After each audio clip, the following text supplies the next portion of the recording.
Olá, gente. Estamos aqui gravando esse vídeo para suprir a aula da UBA correspondente à lição 3 da unidade 1 dos nossos ensinos sobre mordomia cristã. Como você deve estar percebendo na tela do computador, eu vou exibir uns PowerPoint, mas infelizmente estou sozinho para fazer a gravação desse vídeo.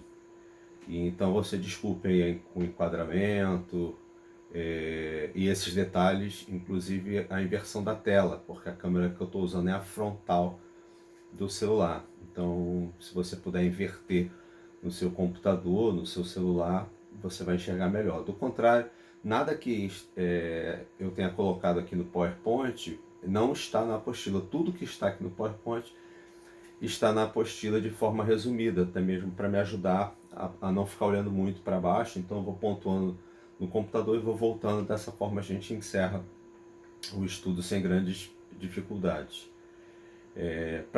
Para começarmos esses estudos, na verdade o estudo 3 da unidade 1, que seria do domingo, dia 1º de março. Então, vamos orar?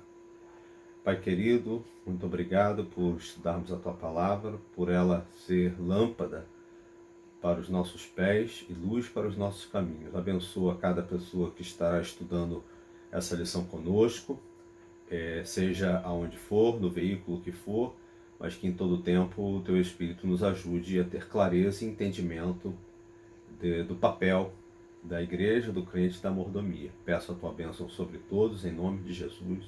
Amém. Então, nós estamos estudando esse ano mordomia, servindo a Deus com excelência, e a primeira apostila, ela tem 6 unidades. Essas unidades, a apostila tem 6 unidades, e essas unidades são divididas em lições, e aqui pelo código de cores você pode acompanhar.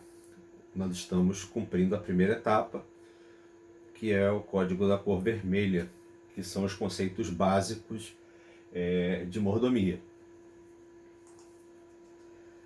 E aí a pergunta, como chegamos até aqui? Então nós estamos na unidade 1, conceitos básicos. Já estudamos a lição 1, que fala da doutrina bíblica da mordomia cristã.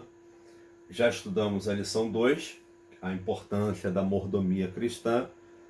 E agora, a lição que seria domingo 1º de março, eu farei agora com vocês. E no domingo, dia 8, nós teremos a lição número 4, ok?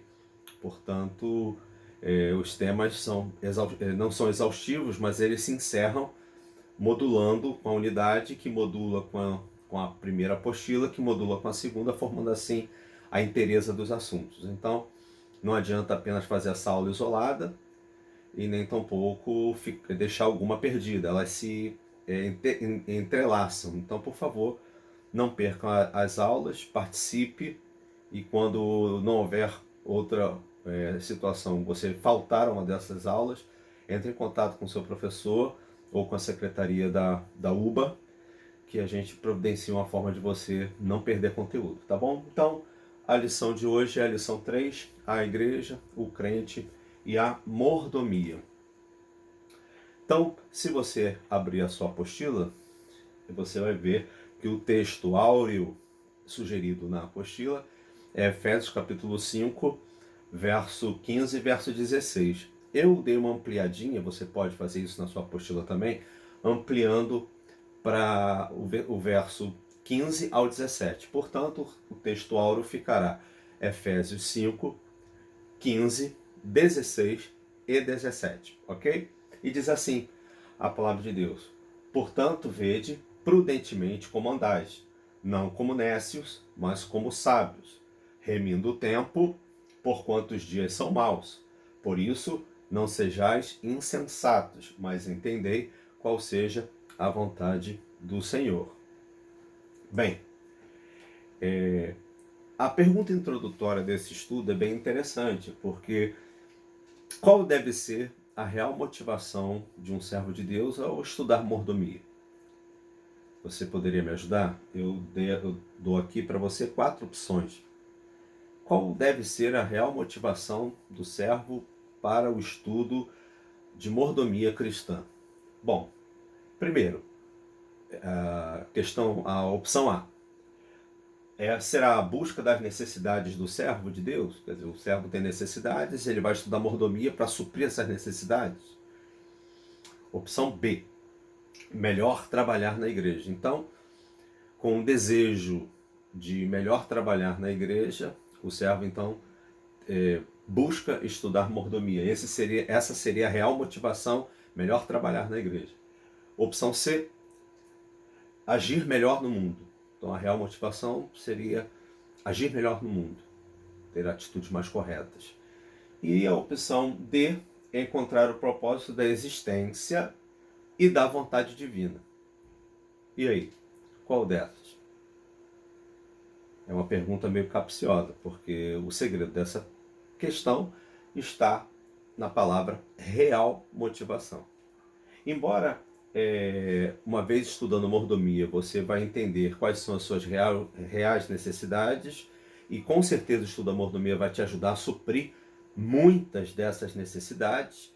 Inclusive quem estudou e quem estuda lá na nossa classe de jovens viu isso. A gente, na lição 2, começamos pelas necessidades, falando um pouco das realidades e das necessidades de hoje, e vimos como a mordomia ela ajuda a gente na gestão dessas necessidades e por aí vai.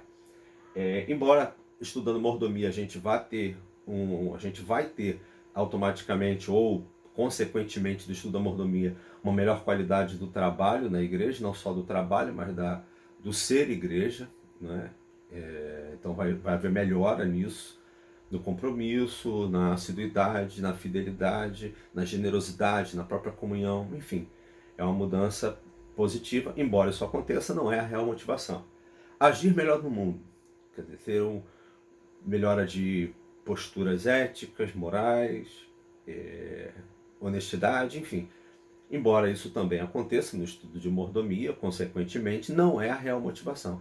A real motivação do estudo da mordomia cristã é a realidade de encontrar o propósito da existência humana, da existência das coisas, né, da criação em todo, e da descoberta da vontade de Deus.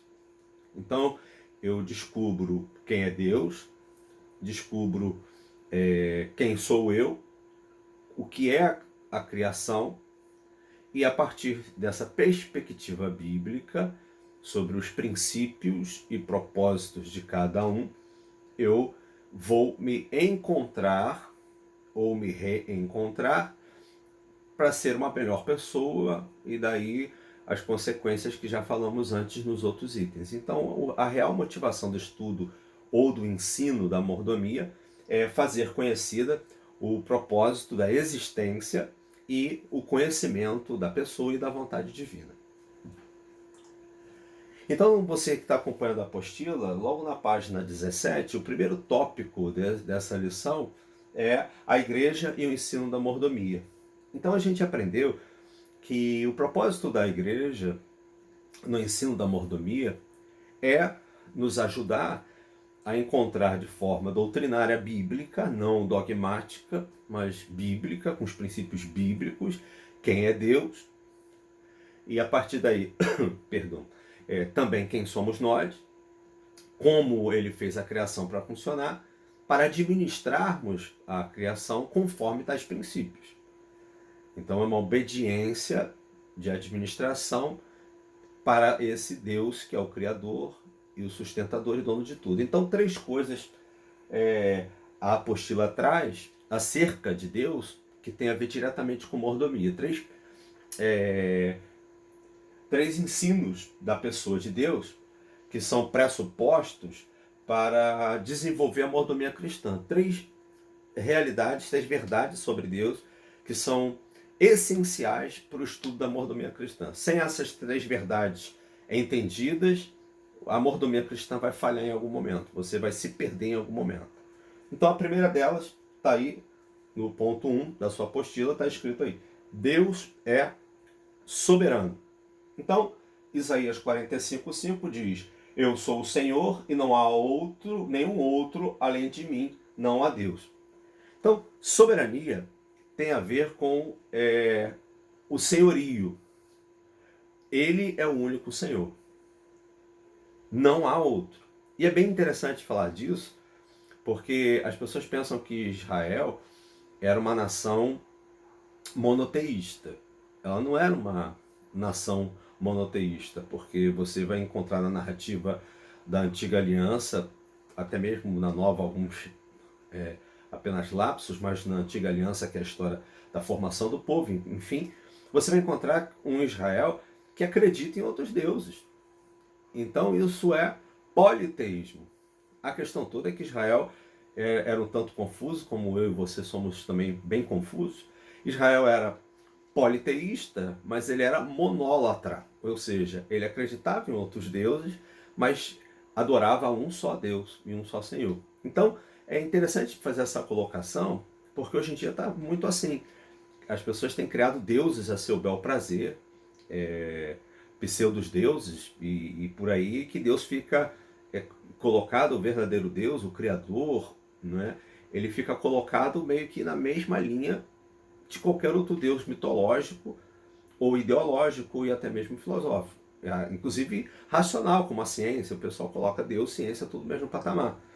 Então quando Deus se coloca e pede esse reconhecimento, ele não pede no sentido de se não for reconhecido ele é diminuído. Não, ele é por si só.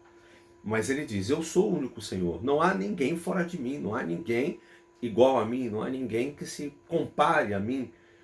Então é importante que a gente entenda a mordomia a partir desse princípio. Deus é soberano. Não há ninguém como ele, não há nenhum outro Senhor, portanto não há nenhum outro princípio ou valor que a gente deva aprender. Sabe? O princípio da mordomia deve vir daquele que criou tudo e todos. É uma espécie de manual do fabricante. Se você compra uma televisão da LG, não adianta você pedir para a Samsung te explicar. Né? Você tem que, e é bem interessante que dentro da própria LG você tem várias séries da televisão. Então pode ser que um controle remoto, um determinado recurso funcione numa e na outra não funcione. Então quando Deus diz em Isaías 45:5, não há outro, não é? O nosso foco é conhecer esse Deus, porque o princípio da mordomia é entender que Deus é Deus único e que é o Criador de todas as coisas e que Ele estabeleceu propósito para todas as coisas. Provérbios 14:6. Então, se eu conheço o Criador e como Ele criou e o propósito para o qual Ele criou todas as coisas, eu vou estar sendo um bom mordomo. Um bom mordomo. Um mau mordomo é aquele que vai ser regulado por qualquer outro senhor, com S bem minúsculo, ok? Então, soberania de Deus é importante. O segundo ponto é Deus tem a supremacia. Daniel 2:20-22. É um texto bem interessante. Diz assim: E louvado seja o nome de Deus para todo sempre, a sabedoria e o poder a ele pertencem. Ele muda as épocas, as estações, destrona reis e os estabelece. Dá sabedoria aos sábios e conhecimento aos que sabem discernir. Revela as coisas profundas e ocultas, conhece o que jaz nas trevas e a luz habita com ele. Olha que texto interessante de Daniel, que ele diz, olha, Deus é um ser supremo, ou seja, ele é a superioridade. Ele não só é o Senhor, o Criador soberano, o legislador soberano, como ele agora tem a supremacia, ou seja, a última palavra é dele. Não há nenhuma outra instância superior a ele. E isso é interessante pensar, porque parece que são as mesmas coisas, mas não são. Existem religiões que colocam Deus em instância menor do que a do homem, porque algumas religiões vão dizer, você precisa, para interpretar a palavra de Deus, você precisa que este mediador interprete para você. Não, não é isso que a Escritura diz. É Deus, a palavra e nós. Então, a supremacia dele, né? Tudo vem dele. As leis naturais, as leis espirituais, as leis eternais repousam sobre a supremacia dele e não da vontade humana, das épocas, dos sábios, da ciência, dos reis, das autoridades. Não, tudo está debaixo dele, ok? Então, superioridade. A primeira palavra tem a ver com posicionamento de quem ele é em relação à criação. Ele é o soberano, mas ele detém a supremacia. Ele é a superioridade em essência. E terceiro ponto, Deus tem a primazia. Êxodo 20, verso 3. Eu sou o primeiro e o último, diz Deus. Além de mim, não há Deus. Isso está em Isaías 44, 6. E Êxodo 20, verso 3. Não terás outros deuses além de mim. É bem interessante isso. Primazia não é uma prima que veio passar férias conosco que está sofrendo do estômago, mas primazia tem a ver com o primeiro lugar, tem a ver com essencialidade, condição sine qua non, tem a ver com a origem. Então, Deus é soberano, né? Deus é Ele mesmo, não depende de nenhum outro ser. Deus é supremo, ou seja, ele é a palavra final de todas as coisas, ele não há ninguém superior, não há nenhuma lei que exista por si só, ele rege as leis, ele monta as leis, ele designa os princípios e ele também tem a essencialidade, ou seja, toda a origem da criação e de tudo está nele, ok?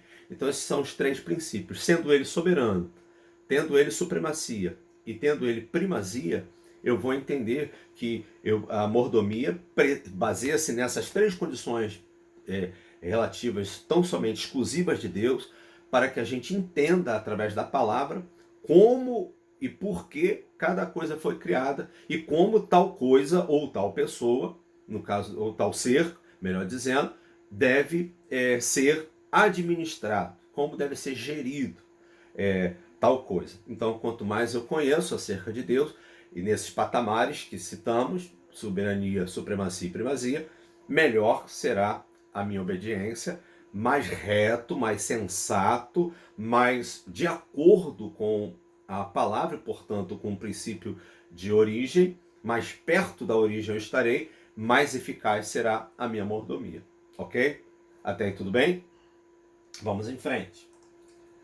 No segundo ponto, página 18, o tema é o crente e as experiências da mordomia. Bem, uma igreja que se propõe a estudar mordomia, e aí não é uma questão de puxar sardinha, mas é uma constatação, essas duas apostilas não são de minha autoria. Eu apenas compilei material de pelo menos 36 livros diferentes, e de outros idiomas, inclusive, e o mais antigo deles é de 1950 e poucos, 53 se não me engano. Aí eu tenho outros de 60 e poucos e depois vai vindo.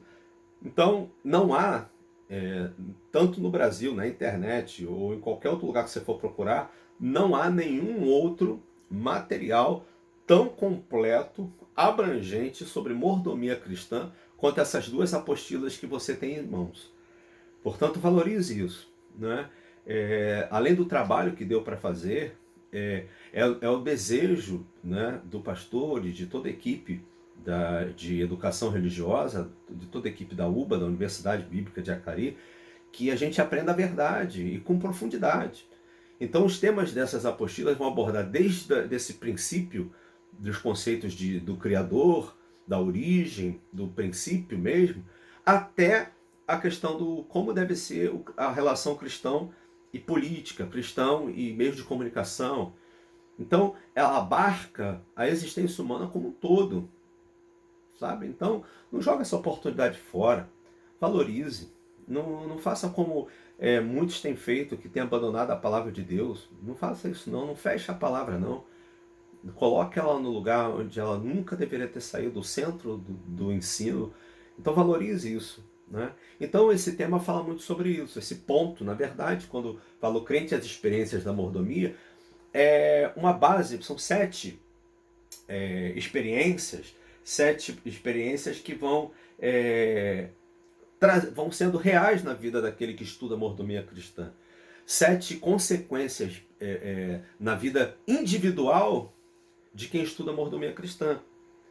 E são muitas outras, mas a gente listou apenas 7 como forma de conceito, como forma inicial. Durante cada lição você vai aprender uma experiência diferente. Você vai aprender a administrar melhor dinheiro, família, estudo, trabalho, saúde, gestão emocional, vai passar por uma gestão cosmológica, que é um sistema de ecologia, como é que eu me relaciono com o meio ambiente, enfim, né, com toda essa relação toda. Então, não joga essa experiência fora, por favor.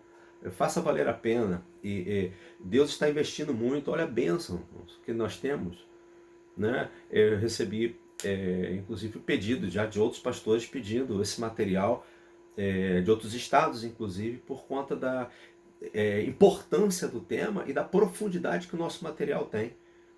Então, por favor, se você ainda não tem a apostila, procure lá na secretaria da UBA e invista. E outra coisa, não copie e dê para amigos. Não faça isso porque ela tem autoria. Não faça isso não. Vamos começar a exercer mordomia nesse princípio ético, efetivamente, do uso das coisas que Deus nos traz como bênção. Então, para não perder tempo, vamos direto às 7 experiências. A primeira delas, você pode acompanhar na apostila, está escrito alegria crescente. Ou seja, o termo alegria crescente, e todos esses 7 princípios estão baseados no capítulo 5 de Paulo aos Efésios. Alegria crescente, que a gente confunde, né? Vida em abundância. Essa alegria crescente, ela tem a ver com a gente não ser participante da igreja. E não ser apenas mero espectador. A gente vai ser parte da mensagem da igreja. Por isso essa alegria.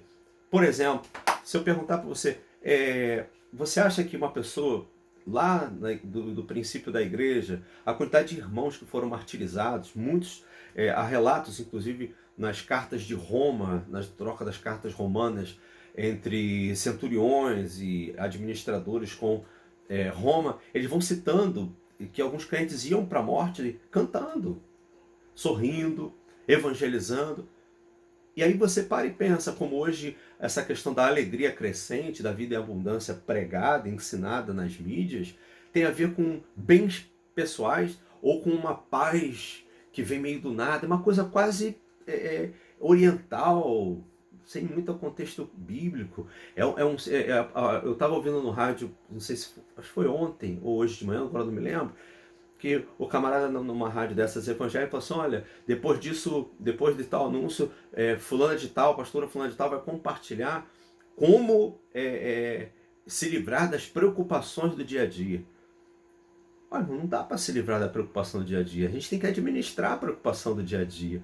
É essa tentativa de se livrar da tristeza, de se livrar da raiva, de se livrar, que tem feito com que a nossa geração tenha adoecido cada vez mais. Eu tenho que aceitar e trabalhar isso, administrar isso mediante a fé ao que a Bíblia diz. Então, como é que eu posso encarar que os irmãos pobres daquela época eram felizes? Hoje, eles seriam considerados hereges pela felicidade na pobreza. O empobrecimento para eles não significava muita coisa. Essa terra não significava muita coisa, porque eles entendiam parte da mensagem. Então, a morte deles não era uma morte de um, era a pregação da mensagem. Olha que interessante. Então havia uma alegria neles, e você veja isso na palavra do apóstolo Paulo, quando ele vai dizer, eu acabei a carreira, né? Eu combati o bom combate, eu guardei a fé, agora vou ser derramado como libação. Quer dizer, ele se inclui na liturgia do Evangelho. Né? Eu acho isso lindo. E hoje a gente não, hoje a gente só tem liturgia do Evangelho no domingo, ou nas reuniões religiosas. Então a alegria crescente é essa sensação interior de conectividade com o Espírito Santo que vai produzir em nós essa síntese do Evangelho, esse Evangelho que caminha sobre pernas, esse Evangelho que transpira, esse Evangelho que é Evangelho de boa notícia, de que pode ser seguido, pode ser observado por homens e mulheres. Então essa alegria crescente tem a ver com isso, você se sentir totalmente incluso no Evangelho. Então é fascinante essa alegria crescente. E você vê que ela não tem conectividade na Terra. Ela é o deslocamento do céu para dentro do indivíduo que está na Terra. É impressionante. É lindo isso, esse tipo de coisa. Né? Por isso que a alegria é considerada um fruto do Espírito. Nada tem a ver com alegria emocional. Tem a ver com essa capacidade de estar inoculado do Evangelho e esse Evangelho fluir através de você. Você se sentir, você ter a testificação do Espírito Santo com o teu Espírito de que você é o Evangelho. Você está ali dentro do Evangelho, que você não está à parte dele, que você não está sobre ele, que você não está abaixo dele ou à margem dele, mas que você está incluso, imerso no Evangelho que flui. Segundo ponto, segunda outra experiência, você entenderá que é amado por Deus. Parece simples, mas não é. A ideia é de que uma vez praticando a mordomia, ou seja, o princípio da mordomia é entender quem Deus é. E depois entender que eu fui criado por Ele. E terceiro, que eu fui criado por Ele com um propósito. E o grande propósito de Deus ao criar a vida humana, não é, foi para glorificá-lo, ou seja, racionalmente reconhecê-lo e honrá-lo, mas também desfrutar dele. Ou seja, estabelecimento de um relacionamento com Deus, baseado no amor. Então, entender que nós somos amados por Deus, isso nos traz uma conexão transcendente e resolve muito dos dilemas da vida. Eu vou entender que os dias bons acabam, mas também vou entender que os dias ruins cessam. Eu vou entender que as provações existem, mas eu vou compreender que eu sou amado por Deus, ou seja, Ele estará comigo todos os dias, conforme prometeu. E o interessante é saber que Deus sempre cumpre o que promete, mas muito corriqueiramente faz mais do que prometeu. E não faz mais para se exibir, não faz mais para ganhar likes, ele faz sempre mais, né, porque ele ama a mim e a você. Então essa descoberta vem do estudo da mordomia. Quanta gente sabe, não sei de onde vim, para onde vou, opa, né? Como é que eu posso me conectar, me relacionar com Deus sem a mordomia, sem entender quem Ele é, né? O amor precisa disso. Isso é terceiro ponto. E aí, quando eu falo amar a Deus, eu digo de poder imitar Cristo. Eu só vou conseguir imitar Cristo se eu souber quem Ele é. Não é? Se eu falo, por exemplo, para você imitar algo que você não sabe, né? Eu digo, ó, imita o astrogésilo. Sem referência, você não sabe como vai imitar. E o que tem acontecido hoje é que as pessoas têm tentado imitar um Cristo que não está nos evangelhos. Um Cristo inventado pelo sistema. Um Cristo inventado pela religiosidade, não um Cristo bíblico, né? Então, eu vou entender que sou amado por Deus e nesse relacionamento me moldarei a Ele, honrando, glorificando, mas também desfrutando eu dele e desse amor. Terceiro, a Bíblia será para ele, ou seja, para quem estuda a mordomia, vai ser a palavra do Deus vivo. Ela não vai se tornar, ou ela é apenas um compêndio religioso, ou um livro de histórias. Não, ela é a palavra de Deus. Ela é o manual do fabricante. Então, não, tudo, as minhas experiências subjetivas, ou seja, eu tive um sonho, isso. Esse sonho, ele nunca deverá ser maior que a Escritura. Todas as minhas experiências devem estar submissas à Escritura. Todas as minhas experiências espirituais, sociológicas, interiores e exteriores, devem passar pelo crivo da Escritura, né? Então, quando a gente estuda a mordomia, a Bíblia tem um papel fundamental. Ela não é um livrinho religioso dominical, ela não é uma série de princípios caducos, ela, na verdade, ela é um livro dos princípios eternos, ok? 4. Formação e desenvolvimento familiar. Bom, a família, ela é a unidade sociológica responsável pela formação do indivíduo. Ela tem a sublime tarefa de transformar indivíduos em seres melhores, mas a família também tem o poder de transformar seres humanos em seres piores. E aí o conceito de família hoje está deturpado, está torcido, está confuso, né? Eu estava lendo há pouco tempo as várias facetas, vários modelos de família na nossa atualidade e me assusta porque Agora, uma pessoa, uma calopsita é uma família, né? E o engraçado é que isso surge sem parâmetro nenhum. Eu ouvindo um especialista, um veterinário especialista em gatos, em gatos e cachorros, ele estava falando, olha, é errado tratar gato e cachorro como gente. Gato e cachorro é gato e cachorro. E aí chega o indivíduo e diz, não, minha família sou eu e o meu gato. E aí a herança ficando para gato, gato tendo vida abundantemente rica, ostentando um colar de esmeraldas, enquanto o vizinho ao lado, ou o rapaz, o menino no sinal, recebe um vidro que sobe e o silêncio daquela mesma pessoa. Quer dizer, humanizou o gato, familiarizou o gato e desumanizou o ser humano. Então a Bíblia ela coloca isso tudo muito no lugar. Árvore é árvore, nuvem é nuvem, gato é gato, cachorro é cachorro, ser humano é ser humano. Então a Bíblia é esse livro. Agora você vai ouvir críticas do tipo, poxa, mas a mulher tinha um papel secundário na Bíblia, a Bíblia é machista. Não é isso. A Bíblia não é machista, a Bíblia é um livro. Agora, ela contém a história de um povo, a formação cultura judaico-cristã. E naqueles períodos, o patriarcado era essencial. Então, a leitura de mundo que as pessoas vão ter, portanto, a história vai ser contada, perdão, de forma patriarcal. Agora, mas quem conhece hermenêutica sabe que antes da interpretação dogmática, antes da interpretação doutrinária da Escritura, você vai colocando filtros. Filtros históricos, sociológicos, geográficos, linguísticos, até você chegar à verdade teológica. Então, interpretar a Bíblia não é fácil.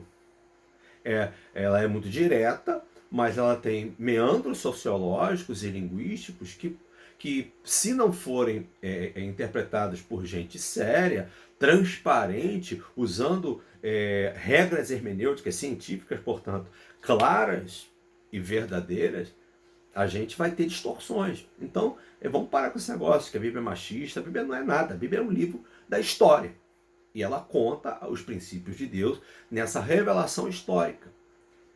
Então, mas se você olhar, por exemplo, os evangelhos, você vai ver Jesus humanizando e colocando de forma equalitária a mulher, a criança, o pobre.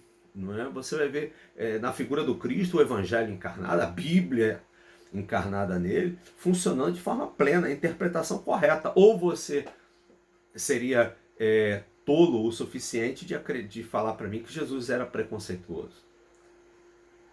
E ele é a palavra, o Logos. Então, perceba que é possível viver os princípios de Deus de forma coerente, correta, neste mundo.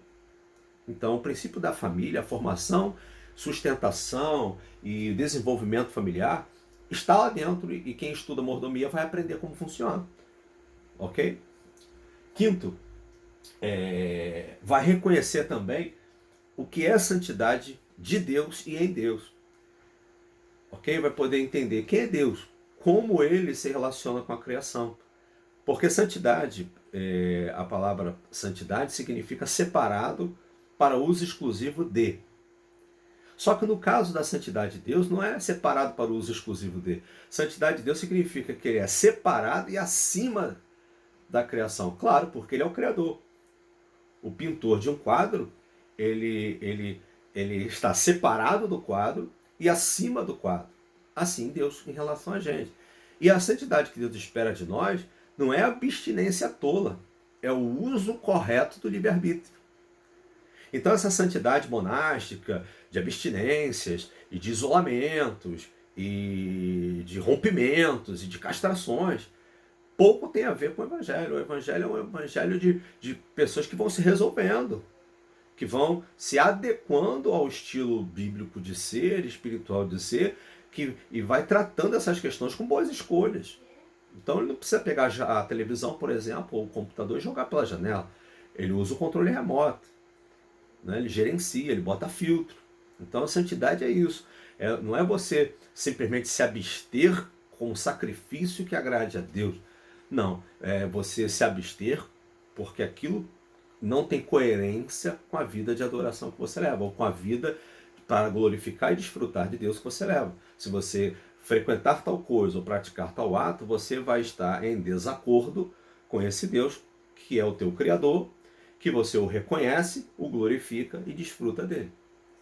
Então, por exemplo, é como se você está casado, você tem limites, o casamento impõe limites. Então, se você quebra tais limites, você ofende quem fez a aliança com você. Então, santidade é essa visão de sustentação de relacionamento, de aliança e de uso correto, edificante do livre-arbítrio. E não a abstenção tola e absurda. Não é como, por exemplo, lá pelo século 17, 18, até 19, a parte do 19, a igreja romana, ela falava que as mulheres não poderiam exibir pelos no rosto, não poderiam exibir pelo em lugar nenhum, publicamente. Então, se você for perceber, por exemplo, a Mona Lisa ela não tem sobrancelha e não tem cílio. Porque as mulheres não tinham, porque esse dogma, a santidade da mulher passa pela sobrancelha e pelo cílio. Assim como hoje as pessoas falam que a santidade é usar vestido longo, ter sovaco cabeludo, não tomar banho, enfim, essas outras coisas. Então a santidade, a descoberta da santidade como o uso correto, edificante, glorificador, revelador e sustentador de relacionamento do livre-arbítrio é a palavra-chave da coisa.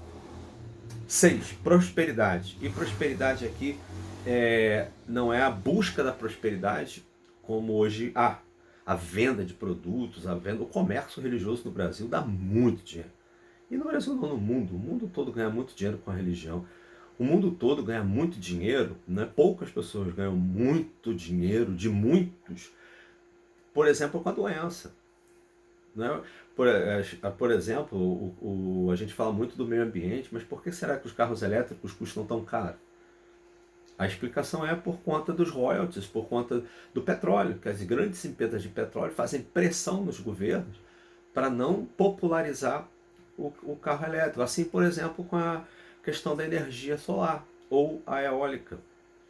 As concessionárias de energia elas fazem pressão no governo para não popularizar, para elas não perder dinheiro. Assim é com o câncer, com a diabetes, com as doenças em si. Você viu a luta há pouco tempo para as vacinas. A AIDS, inclusive, o Brasil tem um grande mérito que o Brasil quebrou a patente da medicação para HIV, quando os Estados Unidos não queria, tinha que comprar nele. O continente africano, parte do continente africano, trocava diamantes por medicação contra o HIV, quando aquilo poderia ter sido quebrado, patente como fez o Brasil, e aí cada nação desenvolver as fórmulas, barateando, popularizando. Então, a prosperidade hoje tem sido assim, né? E no meio evangélico, meu irmão, vou falar para você, eu vejo pouco reino de Deus e muito feudo particular, muito reizinho, né? Muito príncipezinho, sabe? Desfilando a arrogância das suas vidas e dos seus ministérios opulentos, sabe? Com as vacas de Baçã de Amós e pouco reino, sabe? Incapazes de se condoer, incapazes, uma generosidade encolhida para si só, uma aglomeração, uma aglutinação de recursos em nome do poder. E o pior, esses templos lotados de gente vazia em busca de dinheiro, de fama, de notoriedade, de poder. Então a prosperidade aqui é a realidade constatada de uma vida bem administrada. Não é de uma vida bem administrada. Uma vida que está bem administrada, ela prospera. Uma pessoa que gerencia as suas emoções de forma equilibrada, ela prospera emocionalmente. Uma pessoa que administra os seus estudos é uma pessoa que prospera nos estudos. Essa é a ideia de prosperidade. Você administrando sobre os princípios divinos, ou seja, os princípios corretos de administração, vai gerar lucro. Ok? E não um ganho extra, e não uma vantagem, não a opulência, mas o resultado, eu vou dizer assim, o resultado exuberante, assim como uma planta, uma vez bem tratada, saudável, ela produz flor e fruto. Não é? Não é você pegar uma maçã e colar na macieira. Né? Isso é o que vendem hoje, esse evangelho meia boca que vendem por aí. O evangelho é exuberância, Jesus fala muito sobre isso, ele usa a metáfora da agricultura para o reino de Deus. É um mistério que uma vez plantado, bem cuidado, você pode deitar na cama e dormir, que o evangelho está nascendo, está brotando. Essa exuberância da saúde, da boa administração. É disso que fala a prosperidade para quem estuda mordomia. O resto é conversa fiada. O resto fica à mercê da China, fica à mercê das reformas econômicas, dos governos. É por isso que a igreja, por exemplo, nessa crise que já dura algum tempo, economicamente, a maioria das igrejas teve queda de dízimo. Isso tem até um estudo, que eu já mostrei inclusive na igreja. Há uma queda das religiões de oferta e de dízimos por conta da estrutura econômica do nosso tempo. Olha que interessante, quando a prosperidade eu aprendo na Escritura que ela é resultado exuberante